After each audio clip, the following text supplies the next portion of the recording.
Alright, those of you blessed enough to be in the 2xCo Alpha Lab, here's a character overview of the characters in the roster. This won't go into hyper detail, but general game plans and notable moves will be covered in this video. Remember, none of this is guaranteed to be in the final build of the game, so just know you and I are doing this for the love of the game, but expect changes between this and the final build, especially since there will be more characters. Without further ado, let's get into the video. Ahri, the Nine-Tailed Fox, 2xCo's resident trad waifu and air dasher, being the only character currently with a forward and backwards air dash, allowing for plenty of tricky movement in neutral, as well as escape options to get out of the corner with ease. A lot of her moves are air dash cancelable like her Rekka and grounded overhead, allowing for tricky mix-up, and just overall being very sticky to her opponents. The downside to her variety of unique movement options is she has smaller normals comparatively to the rest of the cast. Her neutral S1 is Foxfire Blast. It's a long-range Rekka that leaves her airborne for an air dash cancel.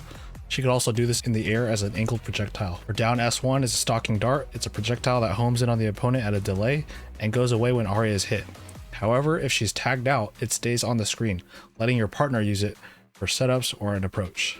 Direction and S2 is Spirit Rush. It's like a pseudo 8-way air dash kind of move where she flies in the direction that you pointed. She can cancel it into itself as well as air dashes. Her down S2 is Bounce. It's a grounded overhead that is air dash cancelable. So if your opponent blocks it, you can still keep up the pressure. As for assists, her forward assist is Spirit Rush. It's great as a fast poke and puts you in front of the opponent for tag reactions. It's pretty standard, but her back assist is the star of the show. If you're familiar with team games, you've probably seen this one. Her back assist is similar to Ami Cold Star or Super Saiyan Vegeta assist in DBFZ. Similarly, Ahri floats in the air, shooting a wave of projectiles at a downward angle. Great for controlling neutral. Has a ton of hits, so it's great for putting the opponent in block stun and easily combos on hits.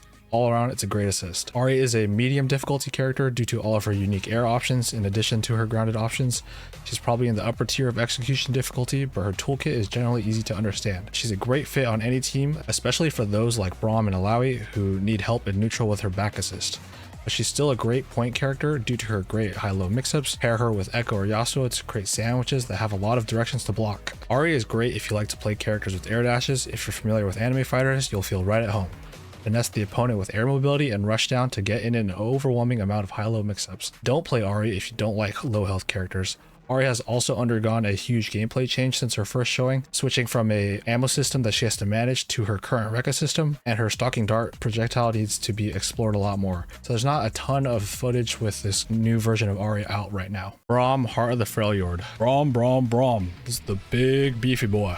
2xCo's latest edition, boasting his giant shield, which he uses to do a variety of chargeable heavy normals to steal turns. Braum's defining mechanic is Unbreakable, a buff on his shield that he can get on hit and on block. These buff his special moves and grant armor on his shield normals, as well as his assists and super. Braum probably has the best 2H in the game, often hitting behind him, and he definitely has the best last stand in the game currently, which covers an insane amount of horizontal and vertical screen space. In exchange for these great tools, he is very slow and has a hard time catching up to mobile opponents. His S1 is Winter's Bite. It's a good block string ender, leaves Braum plus. However, when in Unbreakable, this turns into a high priority fireball that can cover Braum's approach, and on hit will freeze the opponent for a big combo. Forward S1 is the Poro Toss. He tosses the homie. This is Braum's tool for controlling the air against hypermobile characters. By altering the input, you could change the arc of where it's thrown. It doesn't do much damage, but a well-timed assist can help you convert off of an air hit. Down S1 is Fight Mighty One. It's Braum's command grab. Generally, you can't get a long combo here, but you can combo into Unbreakable,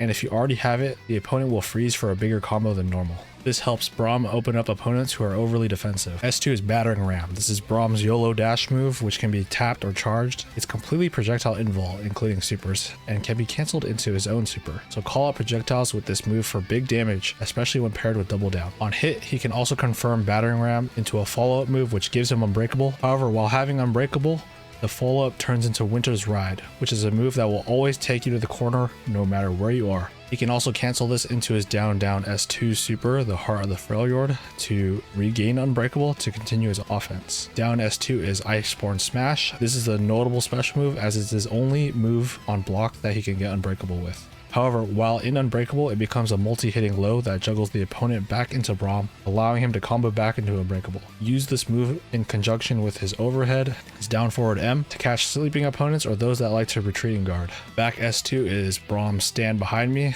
Obviously, this is his premier special move. He puts up his shield. He has unlimited points of armor. You have to beat it by throwing him, knocking him down, using a charged heavy, or using an ultimate. The point of this shield is so his assist can be freely called. Stand Behind Me is also his back assist. While it's used in assist, it doesn't have unlimited points of armor. It has 1 point while not buffed, and then it gains an extra point while buffed. His forward assist is extremely degenerate. With Unbreakable, it is the juice. It's his battering ram, and it has armor. Braum is an easy to use character due to his heavy target combos, allowing for easy hit confirms, and his great utility as a point character to let his teammates shine. It becomes a bit more difficult when you have to play him solo, since his shield wall becomes effectively useless.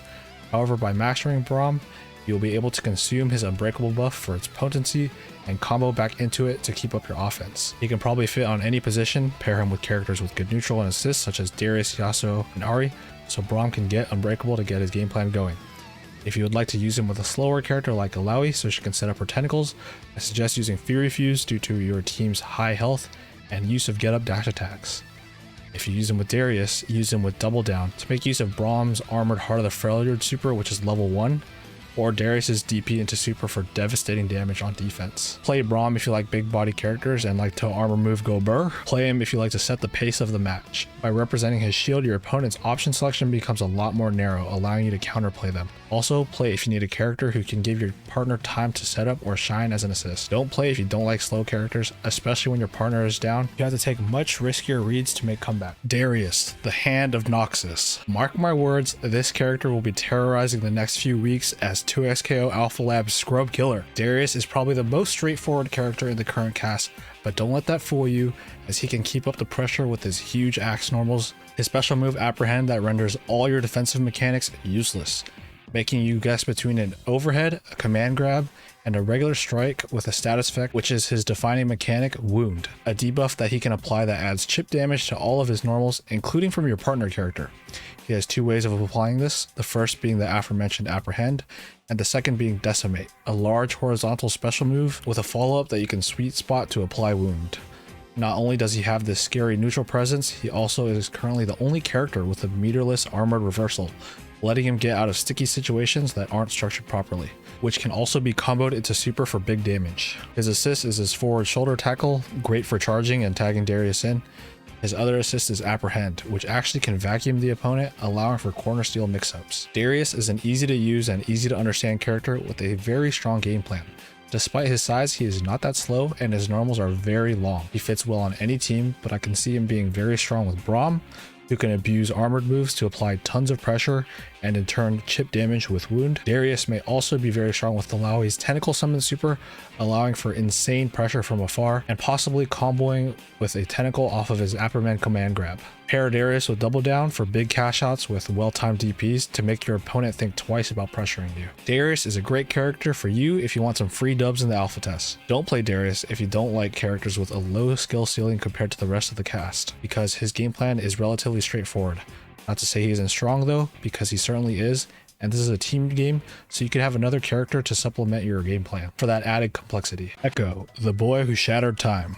Next up, for those of us who require a more intellectual character, Ekko is a set play monster and mix-up machine with great mobility, not only due to his air hop, a unique air action to him that only goes forward, but also his after images, which is Ekko's defining characteristic. When Ekko uses certain specials, he leaves behind an after image. By doing the special move again, he will teleport back to the clone and do it again. If Ekko charges the special move, he gets an enhanced version of the clone called Volatile After Image, which allows Ekko to act immediately, allowing for insanely hard to block mix-ups or combos off things he normally wouldn't be able to. He's an extremely versatile character and has a wide variety of options on point, but his assists are comparatively weak compared to other characters' assists. They're still good, but they're not as strong as, say, Ahri's back assist or Yasuo's forward assist. His S1 is Time Winder, which is a fast-moving projectile that opens up and lingers on the screen, slowly moving. While in this open state, if the opponent is hit by it, they become frozen in time, allowing for Ekko to dash in and get a big combo. He could also use this in the air or as a set play tool by lobbing it straight up. Combine this with Ekko's down S2 phase dive, which is a roll that has some invincibility frames for some looping set play. Ekko can hit this Time Winder with his H normals to kind of bat it at the opponent. Ekko's down S2 is Tangled Timeline, which is his install super, which creates a permanent volatile after image after everything he does, and Ekko can teleport to it as many times as he wants for the duration of the install. It can be used for whatever you can probably imagine, so go crazy in the lab and figure stuff out. One of his assists is his forward moving slash, just a standard forward moving moving assist, and the other one is his S1 Time Winder, which is a pretty good projectile for covering horizontal space while leaving Ekko safe if you want to tag him in. Ekko is a high difficulty character that takes a lot of labbing because of his incredibly unique and inspired moveset. He is a great fit for any team because of his tricky neutral with after images and great Time Winder projectile. Pair him with characters like Ahri or Darius, who can enhance his already strong neutral. Yasuo is a particularly strong pairing with him with freestyle because both characters have moves that cross up, which create sandwich pressure and difficult to block mix-ups due to back-to-back tags. Ekko is great if you like making your opponents look like they've never played a fighting game before. Play him if you like spending lots of time in the lab and get a one-player game going with his looping set play. Conversely, don't play him if you feel like there's not a lot of time in the alpha, probably takes a lot of investment to get going. His ult, attempt number 37, which is a cheeky reference to Evo moment number 37, is also not a true reversal. He can be thrown out of it, so basically he lacks an invincible level 2, which the rest of the cast does have. He also has a low health, so he can blow up on defense. Illaoi, the Kraken Priestess. This is the last big body character on the list, but do not be fooled. Illaoi is a thinking man's character. Illaoi's defining mechanic is that she can summon tentacles that the opponent then has to deal with, as they can only be destroyed by hitting the tentacles themselves, not Illaoi. She's a great character that feels good to play at a low level and has a lot of room for optimization at a high level.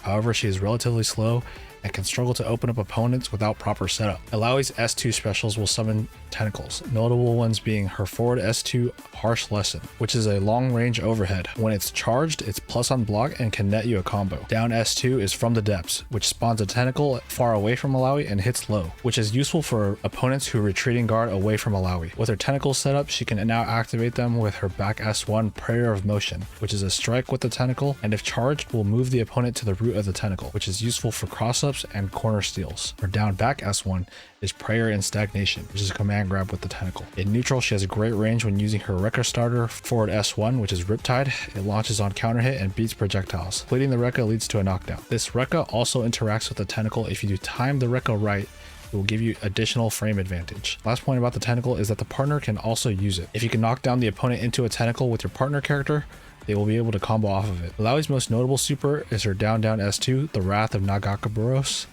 which summons 2 enhanced tentacles, and if you have the max tentacles of 2 on the screen already, they will also be upgraded. These act on their own, constantly slapping the opponent. However, Illaoi cannot set this up on block, so set it up on a knockdown and start your offense. Her back assist is her S1, a strike that covers a ton of horizontal space and can activate a tentacle follow-up. Her forward assist is her S2, Guiding Hand, which is a special move which covers a ton of vertical space and summons a tentacle. Illaoi is a medium to high difficulty character that can create big swings and create tough situations for your opponent due to the tentacles. She can be highly optimized and has an immense amount of depth. The developers want it to be very clear that she is not a pup character, but more so the tentacles act as a reward for a skilled Illaoi and partner to benefit from. Ideally, she is paired with highly mobile characters like Ekko and Ahri to help her out in neutral. If you pair her with Double Down, she can set up her Wrath of Nagakaboros on block and switch to your other character with another lockdown super to start your offense with that character. If you would like to play her with a slower character, I could see her being paired with Braum, as she can set up her tentacles behind his shield with her forward assist. Or you can pair her with a character like Darius, who can debuff the opponent with Wound, and Illaoi can chip you to death with her Just Frames or Tentacle Summon Super from afar. Illaoi is great for you if you like high situational awareness characters with high skill ceilings and like to create long pressure sequences, especially with high execution due to her Just Frame mechanic with her Rekka and Tentacle interaction. Don't play if you don't like slow characters, especially those with difficult to optimize setups. Yasuo the Unforgiven. If you need the power of anime on your side, this character is for you. Yasuo is a high execution character and neutral monster. His moves have incredibly long range, possessing those highly sought after sword normals. Just like his league counterpart, he can set up a wind wall with his back S2 that protects your team from projectiles, which interacts with his Steel Tempest S1 to create a full screen poke that deletes projectiles. Or he can use S2 Turbulent Wind on it, which transforms the wind wall into a tornado, a stationary or slow moving projectile that has 5 hits. Yasuo's defining move is his down S1 Calm, which is a stance that turns all of his moves into new moves.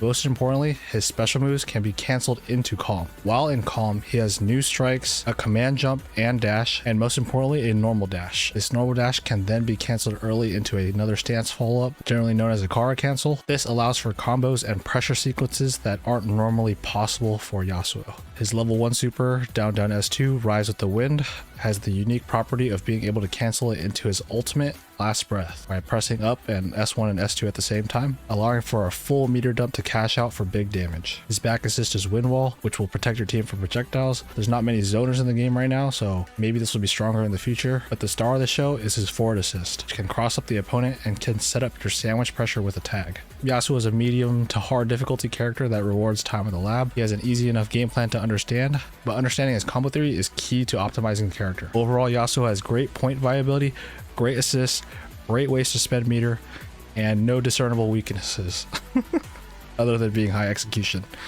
as far as I can tell. He is a character that can fit any team, especially those with smaller normals such as Ahri and Ekko.